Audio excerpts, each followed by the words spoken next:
And welcome back, ladies and gentlemen, to another weekly review with The Robot, brought to you by the Movie Pope. And here he is, bolts and nuts akimbo, The Robot. Happy October, true believers, and welcome to fall, football, and all things scary.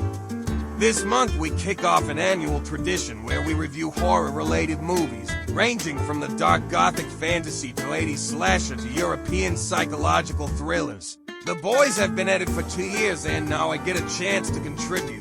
Finally, this Friday Lee and Luca lead off with their review of Beetlejuice. But I have the honors of getting a leg up and starting for days before those two, and boy was I spoiled for choice. After much deliberation that took several months, I have decided to settle on Late Night with the Devil. Granted, it's not anything spectacular, but in keeping with the podcast theme, it's nice to start off with a relatively unknown yet intriguing horror flick was too much to pass up. A seemingly innocuous premise centered around a late-night talk show that dabbles in sensationalism. It starts off with a healthy sense of skepticism and leads us down into something that surprises everyone. Even me, and nothing surprises me. I'll be looking at 5 interesting things I've observed during my viewing of the movie. Some good, others not so good, and one that is a toss-up. So, make sure the lights are off, the doors are locked, and your prayers have been said, because we're going to meet the devil himself, in for 3 aspect ratio, no less to. Framing the story within the talk show narrative definitely works, because it's not something that is often seen within the horror genre. It can be an abandoned house on a hill, a cursed campground, making a documentary film in the woods, even outer space, but so far as I can recall, never a late-night talk show, so kudos to the filmmakers. The host, Jack Delroy, is your run-of-the-mill 1970s TV host. He's a little cheesy, but a good guy, someone on the TV you'd spend half an hour watching. Or at least have on while doing stuff around the house. You kinda feel sorry of the guy, because on top of a troubled past, dealing with the network breathing down his neck, and presenting the facade of success to the world, you add the presence of the devil in the mix and it creates a huge mess that quickly gets out of control. And as much as he tries to play it off, he's no more in control than the guys in the booth or the audience. Now, he does emerge unscathed from all this, but I gotta call into question his sanity. Seriously, drinking all of Dean Martin's stash can't blot out what he's just witnessed. Also, they're leaning into the whole Bohemian Grove vibe at the beginning.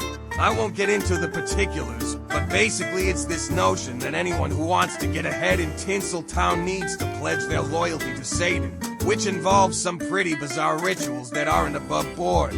In return, they get all the adulations, accolades, and admirations they can take until someone much younger and stronger comes along and steals their thunder, and then they end up being tossed out like yesterday's garbage and they fade away. Boy, what a way to go, right?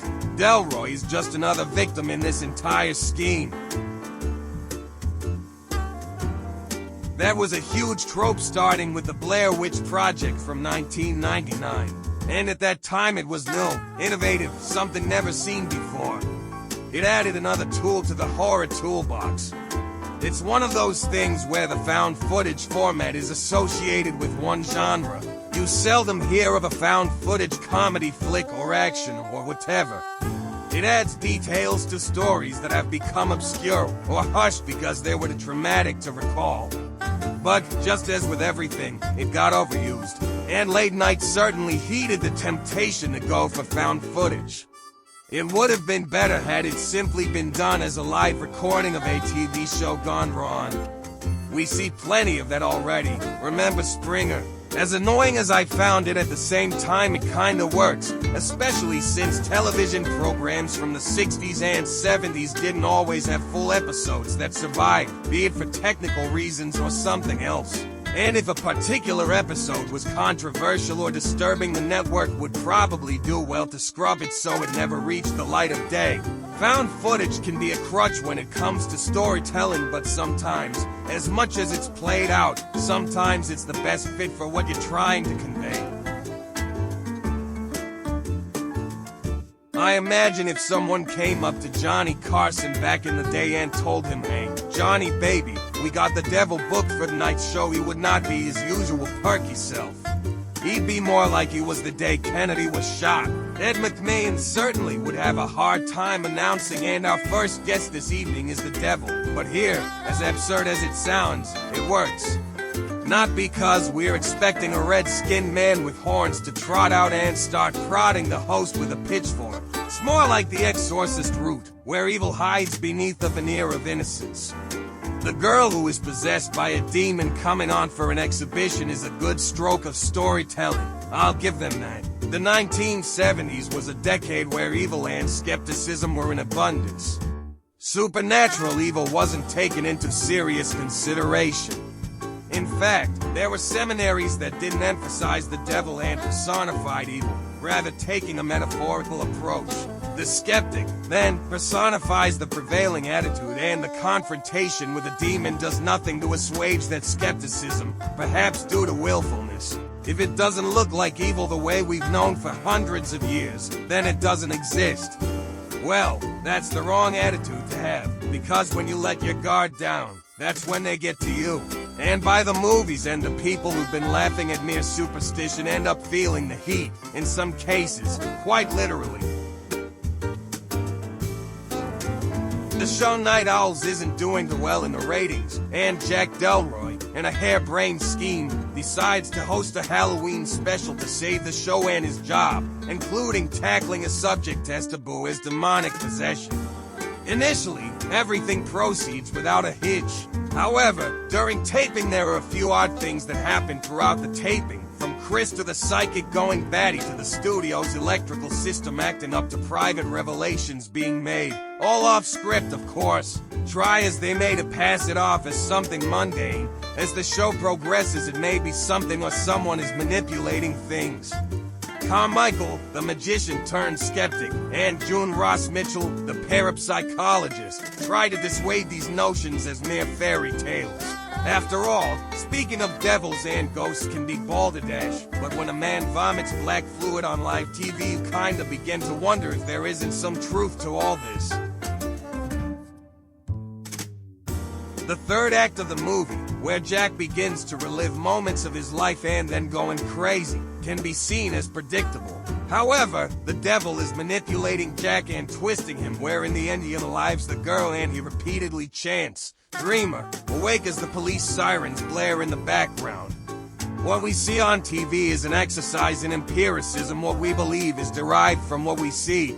Delroy, however, is experiencing a bit of a crisis because he knows what he saw and experienced, but he can't quite figure out if it was all real or not, because the premise he's operating from is too outlandish. After all, he thought he was just playing into the hype, given it's Halloween.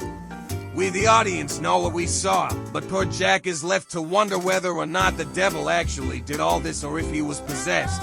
You got the ruined set and the dead guests as proof, but who was the cause? Late Night with the Devil is both unique in its story and conventional in its execution. Setting the story in a decade where things were falling apart both domestically and internationally was a good move. After all, a lot of horror classics like The Exorcist and others, all of which dealt with the devil manifesting in our reality, made their appearance. And rather than have the scary encounters confined to isolated locations with a handful of characters, they expose it to the viewing public. However, being a horror flick, it still relies on jump scares, scary voices, clever special effects, and leaning to much in the supernatural, with the token skeptic who gets his due does feel like a cop-out. But overall, I enjoyed what this movie was trying to do and came out impressed. If future horror filmmakers try to follow a similar format, they'll be hard-pressed to surpass what this film did. Sure, they may be able to pull it off, but we'll always remember this movie was the first. Thanks for watching, and if you don't mind, please leave us a like. It helps a lot. And while you're at it, subscribe so you never miss an episode drop. This is the Robot signing off.